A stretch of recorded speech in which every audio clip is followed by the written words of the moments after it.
12 noon na kami nagising ni Dad. And si Javi medyo maaga gumising ng konti. Kasi Saturday, so pahinga namin. At ito yung pa-outfit na natin ngayon. Pupunta lang kami sa Good Guys. Yung Good Guys, nagbebenta ng mga shop para sa mga appliances, appliances, gadgets, and everything. Titingin kami ngayon ng chest freezer kasi nagmamahal na yung mga bilihin. So, tingnan natin kung makabili tayo or kung good buy ba na bumili ng chest freezer tsaka mamili ng mga meat doon i-store para may magamit kami in the future, lalo na ngayon na may war. So, yun. Tignan natin kung makakabili tayo ngayon. Pang store lang ng mga meat. Tsaka frozen goods. Yun. So, let's go. Andito ako ngayon sa toy room. Yan. Hindi ko napapakita yung mga toys niya. Yung mga toys niya sa likod. Ayun. So, andito na kami. Yan yung The Good Guys, guys. Ano siya, mga appliances na shop. So, papark lang kami dito.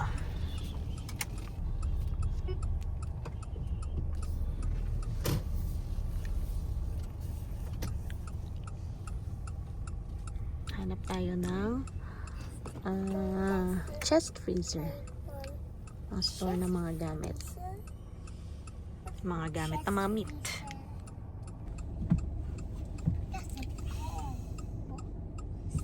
So, no makeup look lang tayo ngayon.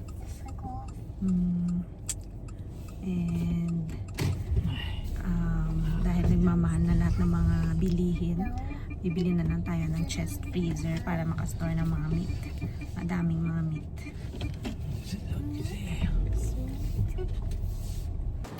So, pasok na tayo sa The Good Guys. At tingin tayo ng mga gamit dito.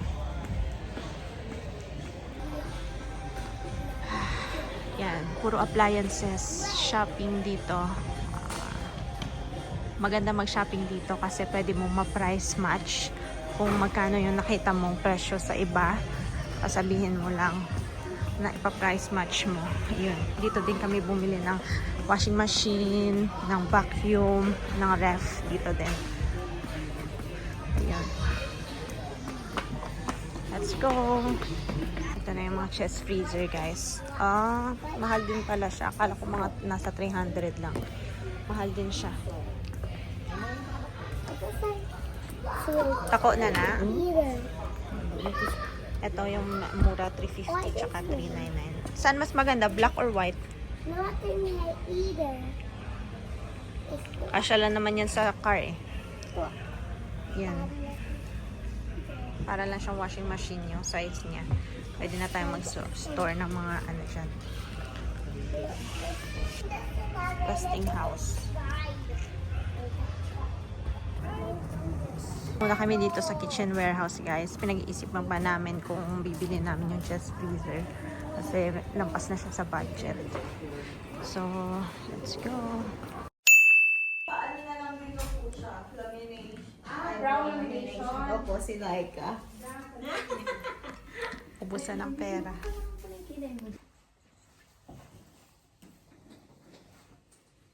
Pero first time yung nagpa-lash lift?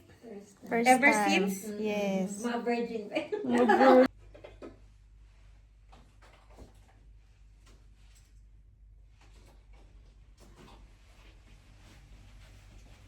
Hi guys, so tapos na kami magpa-lash lift. Ayan na yung lash natin. And magpa-brow lamination. And yan na yung itsura niya, yung finished products. Antayin ko na lang yung contact lens ko from Philippines. Pero yan na yan. Sunduin ko na si Dad tsaka si Javi dito sa Carinap. Tapos uwi kami, mag-iit ng dinner. Tapos meron panata sa simbahan, sa church. Para sa activity ng church namin. Yun lang.